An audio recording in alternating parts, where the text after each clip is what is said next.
We are going to be talking about Dr. R, who is an optometrist in Minnesota, and he came to us when he was in his late 50s, 57, 58 years old. Dr. R was one of the most interesting people that I've ever met. He had an optometry practice that was incredible practice. It was doing multi-million-dollar a year of revenue. He understood his roles in the business. He was very good at building and creating a practice that could run without him having to be there a lot.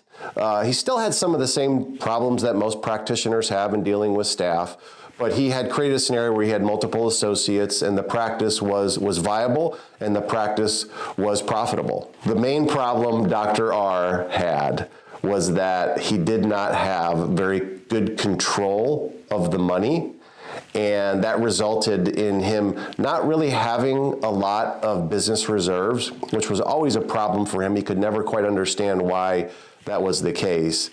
But worse off, he was one of those people that loved to go chase different income sources. And he was one of those people that would allocate his money in investments that he really didn't understand and know much about. And that caused a lot of anxiety in him because he would lose a lot of money because of malinvestment, because of poor investment choices. And that would cause some strain in the marriage because while he was making money, he wasn't really seeing a dependable income source outside of just his practice being built because of all of these kinds of investments that he was getting into. The most important solutions that we provided Dr. R were, number one, again, formulating a plan for him. He was in his late 50s. He knew that he was going to exit out at some point in time, and he knew that he had underfunded his retirement. He knew that he had not really built the kind of passive income that he needed to be able to feel comfortable about selling the practice. So when we created a plan, we really put an emphasis on making sure that he could create reliable income sources and at the same time live the life that he wanted to live, and without having to scrimp and save, but really utilize the practice better, utilize the cash flow of the practice better to really create these other income sources outside of the business. At the same time, we also showed him how to better protect his assets, and we showed him how to minimize his taxes. Now, Dr. R was in Minnesota, and there is a very high tax rate in Minnesota that he was dealing with. So one of the things I was most proud of is that we were able to really show him and give him some strategies to lower his effective tax rate. 7 years later, let me tell you where Dr. R is. And I'm very proud of the progress that he made because him and his wife they're unbelievable people. They're stewards of their community.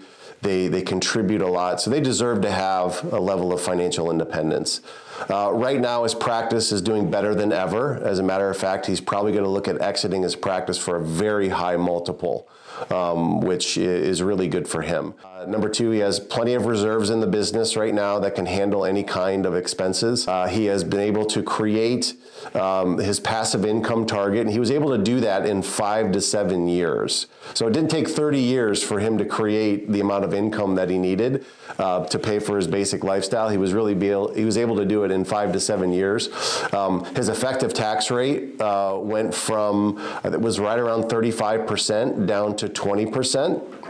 With some advanced tax strategies that we were able to introduce him to. Now he feels like he's never been more in control of his finances, and he feels for the first time comfortable about looking at what that next phase of his life is going to look like, because he knows financially he's done the right things to set himself up and to make sure that the practice can continue, whatever that legacy would be, and that more importantly, his household is going to be financially independent so that he can do whatever he wants to with the rest of his life.